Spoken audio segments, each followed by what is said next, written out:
Hello दोस्तों, welcome to my finance and stocks YouTube channel. दोस्तों, आज हम इस वीडियो में बात करेंगे कि वॉरेन बफेट और बेंजामिन ग्राहम जी के इन्वेस्टमेंट स्टाइल में क्या डिफरेंस है और क्यों वॉरेन बफेट जी ने बेंजामिन ग्राहम जी के स्टाइल को चेंज किया और उन चेंजेस की वजह से आज वॉरेन बफेट दुनिया के सबसे सक्सेसफुल इन्वेस्टर बन पाए। तो देखते रहिए इस वीडियो को लास्ट तक। दोस्तों, जैसा कि आप जानते हैं कि बेंजामिन ग्राहम को फादर ऑफ वैल्यू इन्वेस्टिंग कहा जाता है और वॉरेन बफेट बेंजामिन ग्राहम के स्टूडेंट रह चुके हैं कोलंबिया यूनिवर्सिटी में। और बेंजामिन ग्राहम ने द सिक्योरिटी एनालिसिस और द इंटेलिजेंट इन्वेस्टर जैसी बुक्स लिखी हैं। तो वॉरेन बफेट जी कहते हैं कि मेरी नॉलेज का 80% बेंजामिन ग्राहम जी से है और 20% फिलिप फिशर से है। दोस्तों, फिलिप फिशर ने एक बहुत ही best book common stocks and uncommon profits लिखी है और इसी बुक के कारण वॉरेन बफेट जी ने बेंजामिन ग्राहम के रूल्स को थोड़ा चेंज किया और अपनी एक नई स्टाइल बनाई। तो सबसे पहले हम बात करते हैं बेंजामिन ग्राहम जी के इन्वेस्टमेंट स्टाइल की। तो बेंजामिन ग्राहम जी का स्टाइल सिर्फ अंडर वैल्यूड स्टॉक्स को बाय करना जो कि अपने इंट्रिंसिक वैल्यू से नीचे हैं, और जब वो स्टॉक्स ओवर वैल्यूड होते हैं तो उन्हें सेल करना। स्टॉक अपने इंट्रिंसिक वैल्यू से 50% बढ़ जाता है तो उसे सेल करना। और बेंजामिन ग्राहम जी बिजनेस मॉडल पर या कंपनी की कॉम्पिटिटिव एडवांटेज पर कोई फोकस नहीं करते। वो सिर्फ अंडर वैल्यूड स्टॉक्स जो कि अपनी इंट्रिंसिक वैल्यू से नीचे मिल रहे हैं उन्हें बाय करना पसंद करते हैं।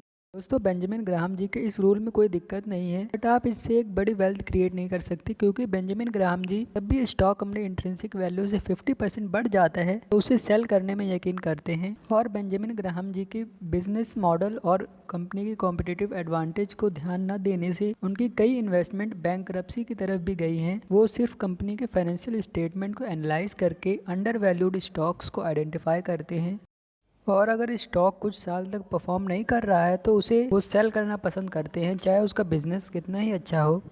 और यहीं पे बेंजामिन ग्राहम जी के रूल्स को वॉरेन बफेट ने थोड़ा चेंज किया और वॉरेन बफेट जी ने ऐसी कंपनीज को आइडेंटिफाई करना शुरू किया जो कि अंडर वैल्यूड हैं और साथ ही उनका बिजनेस मॉडल भी अच्छा हो और कंपनी लॉन्ग टर्म तक सस्टेन कर सके। कंपनी के फाइनेंशियल्स अच्छे होने के साथ साथ कंपनी का बिजनेस मॉडल और कंपनी की कॉम्पिटिटिव एडवांटेज अच्छी होनी चाहिए और कंपनी की एक तरह से अपने सेगमेंट में मोनोपोली होनी चाहिए, ताकि उन्हें बार बार अपने इन्वेस्टमेंट को बाय सेल ना करना पड़े। दोस्तों, अभी हम कुछ एग्जाम्पल जानेंगे जिसकी मदद से वॉरेन बफेट जी ने अपने नए रूल्स के साथ उन कंपनीज को सालों साल तक होल्ड किया है।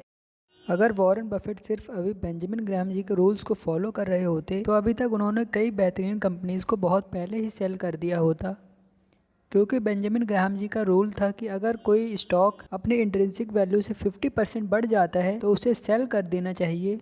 तो वॉरेन बफेट जी ने कंपनी के फाइनेंशियल्स के साथ साथ कंपनी के मैनेजमेंट और उसके बिजनेस मॉडल पर भी ध्यान देना शुरू किया और कंपनी की कॉम्पिटिटिव एडवांटेज लॉन्ग टर्म तक सस्टेन कर सके। और जिन कंपनीज में बैंकरप्सी का चांस 0 के बराबर हो ऐसी कंपनीज को आइडेंटिफाई किया है और उन्होंने 50% बढ़ने के बाद भी उन स्टॉक्स को बहुत ही लंबे समय तक होल्ड किया है और कंपाउंडिंग का फायदा उठाया है। दोस्तों, अब हम एक एग्जाम्पल लेते हैं। वॉरेन बफेट जी ने 1973 में $11 मिलियन द वॉशिंगटन पोस्ट में इन्वेस्ट किए थे, जो कि एक न्यूज़पेपर कंपनी है जिसकी कॉम्पिटिटिव एडवांटेज काफ़ी अच्छी है और उसका बिजनेस मॉडल ऐसा है कि उसे बार बार अपने प्रोडक्ट को चेंज करने की ज़रूरत नहीं है और उसका बिजनेस लॉन्ग टर्म तक सस्टेन कर सकता है। और आज 48 ईयर्स के बाद भी वॉरेन बफेट जी ने द वॉशिंगटन पोस्ट को सेल नहीं किया है। अगर वॉरेन बफेट सिर्फ बेंजामिन ग्राहम जी के रूल्स को फॉलो कर रहे होते तो उन्होंने वॉशिंगटन पोस्ट को 1976 में ही सेल कर दिया होता, उस स्टॉक को 50% बढ़ने के बाद $16 मिलियन में। पर वॉरेन बफेट जी ने उसे 48 ईयर्स तक होल्ड किया है, जिसकी आज टोटल वैल्यू $1.4 बिलियन है। तो $11 मिलियन को इन्वेस्ट करके लगभग $1.4 बिलियन का रिटर्न उन्होंने जनरेट किया है, लगभग 12,460% का रिटर्न। तो देखा आपने दोस्तों, अगर बेंजामिन ग्राहम जी के रूल्स के हिसाब से तो 50% बढ़ने पर ही स्टॉक को सेल कर देना चाहिए।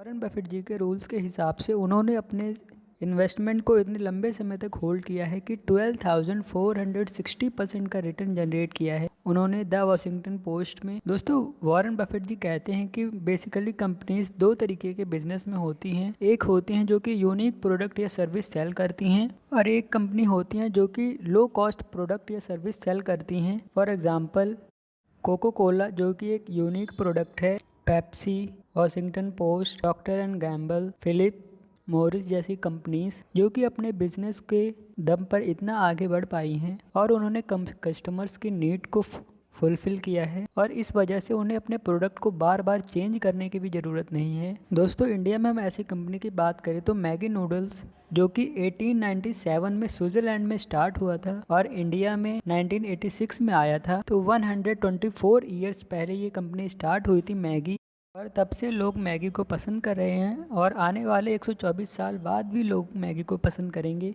दोस्तों इस वीडियो को सम अप करें तो वॉरेन बफेट जी का ये कहना है कि अगर आपको एक ऐसा बिजनेस मिल जाता है जो कि लॉन्ग टर्म तक सस्टेन कर सकता है और उसकी प्रोडक्ट या सर्विस ऐसी है कि कंपनी को उस पर ज़्यादा खर्च करने की ज़रूरत नहीं है, तो कंपनी का प्रॉफिट का बड़ा पार्ट उनके शेयर होल्डर्स को मिलता है, ना कि डेट पेमेंट में यूज़ होता है। तो हमें ऐसी कंपनीज को आइडेंटिफाई करना चाहिए जिनके प्रोडक्ट एंड सर्विसेज लोगों की नीड बन चुके हैं। और अगर आपको ऐसी कंपनी मिलती है तो अगर वो स्टॉक आपको थोड़ा महंगे प्राइस पर भी मिल रहा है तो आप उस स्टॉक को बाय कर लीजिए, क्योंकि उसकी लॉन्ग टर्म ग्रोथ आपके इन्वेस्टमेंट को काफ़ी बड़ा कर सकती है। दोस्तों ये था वॉरेन बफेट जी और बेंजामिन ग्राहम जी के इन्वेस्टमेंट रूल्स में डिफरेंस। दोस्तों आपको वीडियो पसंद आया तो आप इस वीडियो को लाइक कर सकते हैं और अपने सभी दोस्तों में शेयर कर सकते हैं। अगर आपका इस वीडियो से रिलेटेड कोई भी सवाल या सुझाव है तो आप इस वीडियो को कमेंट बॉक्स में ज़रूर बताइएगा। हमारी आने वाली सभी वीडियोस का नोटिफिकेशन पाने के लिए आप हमारे चैनल को सब्सक्राइब कर सकते हैं और साथ ही बेल आइकन दबा सकते हैं। मैं मिलता हूँ आपसे अगली वीडियो में, तब तक आप खुश रहिए, सीखते रहिए और देखते रहिए my finance and stocks YouTube channel. Thank you. जय हिंद।